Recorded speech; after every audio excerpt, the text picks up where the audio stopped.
안녕하세요, 한광수입니다. 만화, 영화에서 보던 인공지능을 활용해서 다양한 분야의 창작자로 활동할 수 있는 시대입니다. 저도 2023년 봄에 인공지능 챗GPT를 이용해서 저작권 동화집이라는 책을 집필했습니다. 이 챗GPT, 미드저니, 구글바드, 네이버 클로버 X 등 여러 생성형 인공지능이 등장하고 있습니다. 이 자연스럽게 이 콘텐츠 창작 분야에서 엄청난 변화가 일어나고 있습니다. 앞으로 많은 창작자들이 인공지능을 활용해서 창작에 이용할 텐데요. 그렇다면 이 인공지능이 만든 결과물이 저작권법으로 보호받는 저작물이 될 수 있을까요? 그럼 인공지능 결과물의 저작권 문제가 어떻게 될지 미국 사례 중심으로 하나씩 알아보겠습니다.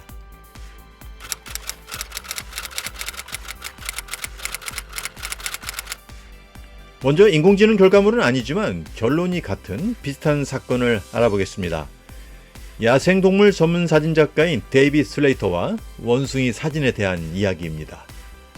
그는 2011년 세계에서 섬이 가장 많은 나라인 인도네시아 슐라웨시 섬에 방문합니다.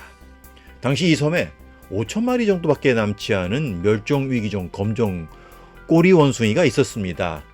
이 원숭이들을 찍는 과정에서 서로 간에 교감이 생겼을까요?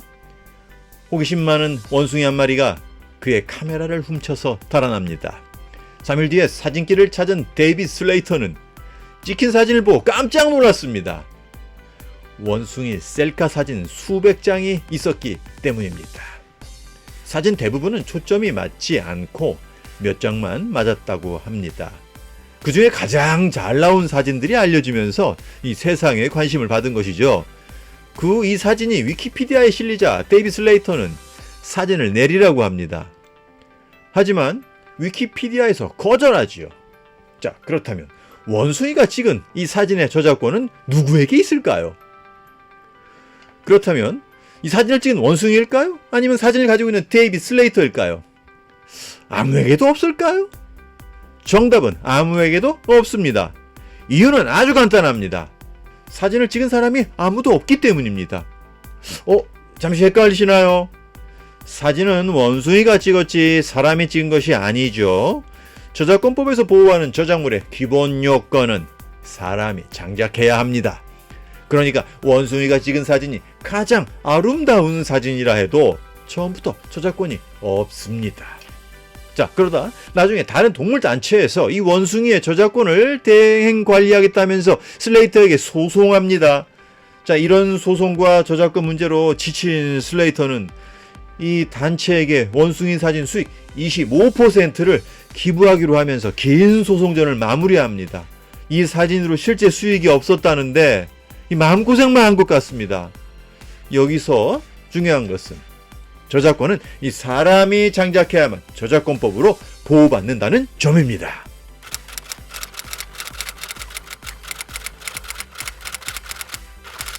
(2022년 9월) 미국 콜로라도주 박람회 미술전에서 디지털 아티스트 1위를 차지하고 블루리본상을 받은 작품이 있습니다. 인공지능 미드저니가 그린 스페이스 오페라 극장입니다. 작품 수상자인 제이슨 앨런은 워싱턴 포스트지와의 인터뷰에서 그림 그리는 인공지능 미드저니를 활용하고 프롬프트 명령을 통해 제작했다고 합니다. 그가 처음에 생각해낸 프롬프트 명령어는 이렇습니다. 빅토리아 시대의 주름 장식이 달린 드레스를 입고 우주 헬멧을 쓴 여성이라 합니다. 그리고 마치 꿈에서 나온 것처럼 멋진 장면을 만들어 달라고 했습니다. 이런 명령을 900회 이상 했고 총 80시간 들었다고 합니다. 여기에 추가적으로 풍부함과 호화로움을 통해 톤과 느낌을 미세하게 조정했다고 합니다. 자, 여기서 재밌는 게 하나 있습니다. 그는 이 프롬프트의 명령어 리스트를 공개하지 않았는데요. 나중에 이것을 따로 활용하려는 것 같습니다. 이 자기만의 노하우에 대해서는 저작자, 저작권자로서 이 지혜로운 권리 행사를 하려는 것이죠. 자, 이 프롬프트 명령어 몸집은 어문 저작물로 등록 가능합니다. 자, 이렇게 해서 미드저니에서 나온 결과물 중 마음에 드는 것이 있으면 어도비 포토샵에서 다듬고 기가픽셀 AI에서 사진의 품질과 선명도를 높인 다음 캔버스에서 인쇄했다고 합니다. 총 3개의 작품을 응모했고 이 중 1개가 1위인 블루리본상을 받은 것입니다. 자, 분명한 것은 그는 붓을 들거나 애플 펜슬 같은 디지털 붓으로 그리지 않았습니다. 작가는 처음부터 공모전에 제출할 때 이 미드저니를 통해서 만들었다고 밝혔는데 심사위원들이 미드저니를 잘 몰랐던 모양입니다. 그래서 1등 수상작으로 이 작품을 선정한 것이죠. 당시 심사 기준에 사람만이 장작해야 한다는 조건이 없었기에 이 공모전에 일반적인 순수 미술작품만을 제출하도록 한 것이 아니라고 합니다. 그는 디지털 예술, 디지털 합성 사진 분야에서 수상한 것인데요. 참 사실 알고 보면 이 인공지능 작품이 1등 수상작이기에 이 콜로라도 지역 미술 공모전이 더 알려진 것입니다. 심사위원들의 이 큰 그림이 있지 않았을까요? 1등 상금이 $300인데요. 우리 돈으로 1등 수상금이 40만 원 정도입니다. 이 콜로라도주는 이 심사위원들에게 특급 칭찬을 아끼지 말아야 합니다. 최고의 1등 작품을 잘 선정한 것이라고 봐야겠죠. 이런 세계적인 저작권 이슈를 수상금 40만 원으로 만들다니 홍보 기막히지 않습니까? 자, 문제는 인공지능이 만든 결과물인 이 그림의 저작권법 보호 여부입니다. 저작권법상 사람이 아닌 인공지능이 그렸기에 저작권 보호 대상은 아닙니다. 그러나 일반 창작자, 특히 화가들이 볼 때는 이거 심각한 일일 것입니다. 보호 대상 여부와 관계없이 이 사람보다 더 잘 그렸다는 평가를 받는다는 점이 문제입니다. 이 그림의 소유권자인 앨런이 그림의 창작을 직접 하지 않았기에 저작자로서의 자격은 없습니다. 저작자가 창작한 건지 아니니 저작물도 아니고 저작권법 보호 대상도 아니겠죠. 자, 그럼 앨런이 보호받을 수 있는 것은 무엇일까요? 바로 프롬프트 명령어 모음지입니다. 이 명령어에 독창적인 창작성이 있다면 명령 문구 전체가 어문 저작물로서 보호받을 수 있는 것이죠. 자, 인공지능으로 그림을 그려서 유명해지긴 했는데 그림의 미술 저작자, 저작권자가 아니라 프롬프트 명령어에 대한 어문 저작물의 저작자라니 좀 웃기긴 합니다. 그는 미국 저작권청에 등록을 신청했지만 로이터 통신은 2023년 9월 6일 등록 거부되었다고 전했습니다. 자, 그럼에도 제이슨 앨런은 계속해서 미술 작품으로 저작권 등록 시도를 할 것이라고 말했습니다.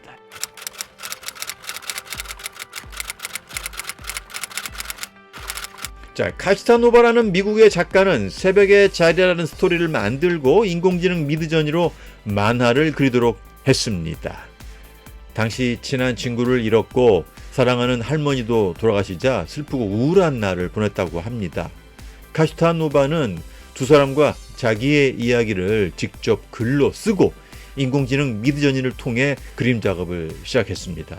자기가 원하는 그림이 나올 때까지 작업했다는데요. 미드저니로 2주일 동안 18장 정도 그렸다고 합니다. 이 인공지능이 사람이 아니다 보니까 작가의 요청대로 나오지 않은 것이죠. 자, 원하는 그림이 나올 때까지 상당한 정신적인 노동이 들어갔습니다. 그래서 누가 완성작을 베낄까봐 미국 저작권청에 먼저 저작권 등록을 시도합니다. 다행히도 처음에는 저작권 인정을 받았어요. 자, 미국의 역사적인 인공지능 저작권 및 첫 인정 사례로 남을 뻔했습니다. 하지만 미국 저작권청은 이 사실을 뒤늦게 알고 결정을 바꿉니다. 사람이 창작한 스토리만 저작권을 인정하고 인공지능이 만든 만화의 저작권은 취소했습니다. 사람이 창작한 부분과 인공지능이 창작한 부분을 엄격하게 구분해서 저작권 인정 여부를 판단한 것입니다. 미국 저작권청이 미드저니가 그린 부분을 취소한 이유는 이렇습니다. 미국 저작권청이 이 카시타노바 대리인에게 보낸 자료에 따르면요, 다음과 같이 안내합니다. 카시타노바가 원하는 이미지에 도달하기 위해 제어하고 안내하는 이 도구가 아닌 미드저니는 예측할 수 없는 방식으로 이미지를 생성합니다. 따라서 미드저니를 이용한 사용자는 이 기술로 만든 이미지의 저작자가 아닙니다. 대법원이 설명한 것처럼 저작물의 저작자는 실제로 이 그림 창작에 참여한 사람, 즉 창작자 역할을 하는 사람이어야 합니다. 사용자가 특정 출력을 예측할 수 없는 미드저니는 아티스트가 사용하는 다른 도구와 다르게 판단해야 합니다. 결국 이 부분이 다르기 때문에 카시타노바가 창작한 스토리만 저작물로 인정하고 미드저니를 통한 결과물은 저작물이 아니라고 본 것이죠.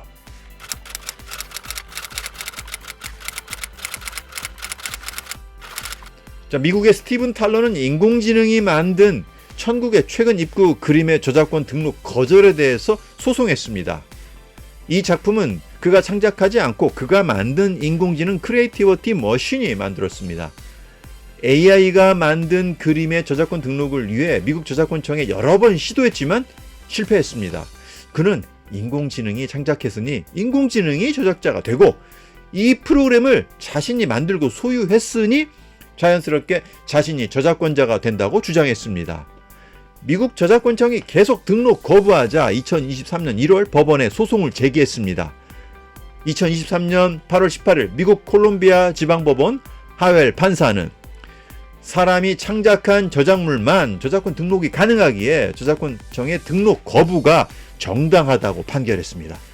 스티븐 탈러는 이 그림 외에 이미 다부스라는 다른 AI 발명 프로그램에 대해서도 여러 나라의 특허 등록을 시도했지만 영국, 독일, 미국 등에서 실패했습니다. 역시 발명자가 사람이 아니기 때문에 등록이 거절된 것입니다. 여기서 오해하면 안 되는 것이 하나 있습니다. AI 구성 요소가 포함된 모든 예술 작품이 저작권 등록이 불가한 것은 아닙니다. 사람이 창작의 주체가 되고 인공지능을 창작 도구로 활용한다면 저작권 등록이 가능하다는 것이죠.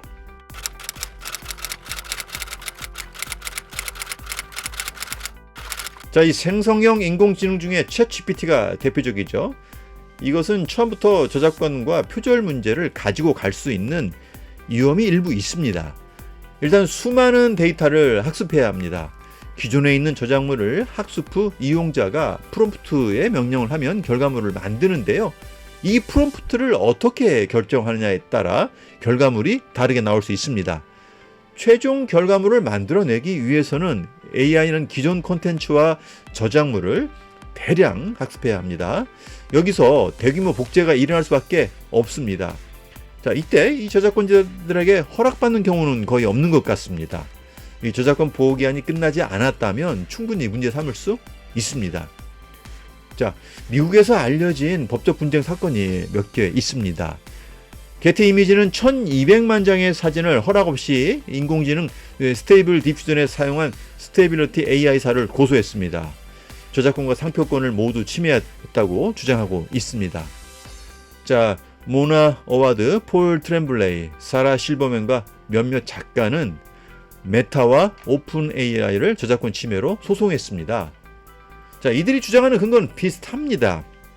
챗GPT가 이들이 쓴 책의 내용을 정확하게 요약해 준다는 점입니다.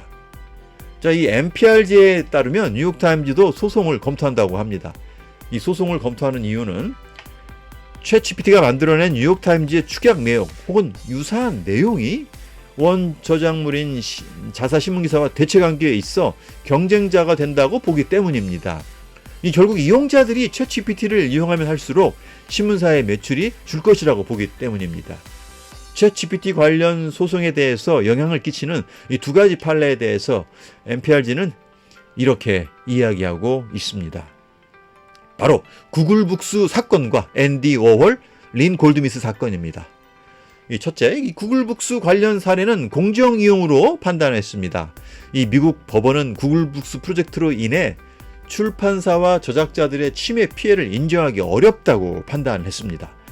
독서 대체품이 아닌 도서 검색에 특화되어 결국 원 저작물 이용에 더 도움을 준다고 판단했습니다. 그래서 원 저작물과 경쟁하지 않는 공정 이용의 사례로 판단했습니다. 둘째, 린 골드스미스가 찍은 프린스 사진을 앤디 워홀이 허락 없이 변형 후 이 판매에서 벌어진 사건인데요. 미국 법원은 공정 이용이 아닌 저작권 침해라고 봤습니다. 자, 이유는 앤디 워홀과 골드스미스가 잡지의 이미지를 판매하고 있어서 사실상 경쟁 관계로 본 것입니다. 원본과 복사본이 동일하거나 비슷한 데다가 2차적 저작물 또한 매우 비슷할 수 있어 사실상 경쟁 관계이자 대체 관계가 되어 공정 이용이 안 된다고 판단한 것입니다.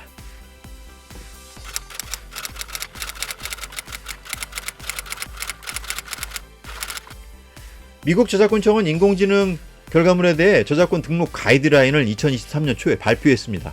반드시 사람이 기획하고 의도한 결과물이 나와야 한다는 점인데요. 인공지능에 의해 자동으로 만들어진 결과물은 보호받기 어려우니 다음과 같이 두 가지 방법으로 진행을 해야 됩니다. 첫째, 인간이 표현한 창작물이 가장 중요한 부분이 되고 인공지능 결과물을 같이 활용하는 것입니다.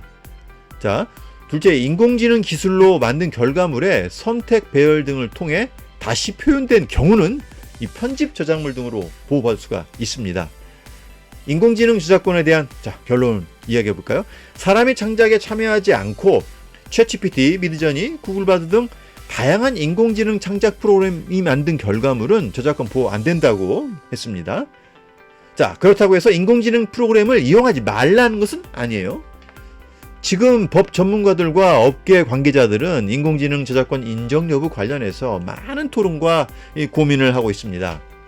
어떤 결론이 나오든 인공지능은 대세로 갑니다. 그렇다면 우리 창작자들은 어떻게 인공지능을 활용해야 할까요? 창작자 스스로 저작권 보호받기 위해서는 저작권법에서 인정하고 보호받을 수 있는 형태로 만들어야 합니다. 인공지능을 고급 창작 도구로 활용해야 한다는 점이죠. 사람이 작가이자 프로듀서 역할을 해야 합니다. 창작의 핵심은 사람이 주도해야 합니다. 그래야 인공지능을 활용해서 창작한 저작물의 권리자가 됩니다. 모두 센스 있고 지혜로운 이용자가 되길 바랍니다. 고맙습니다.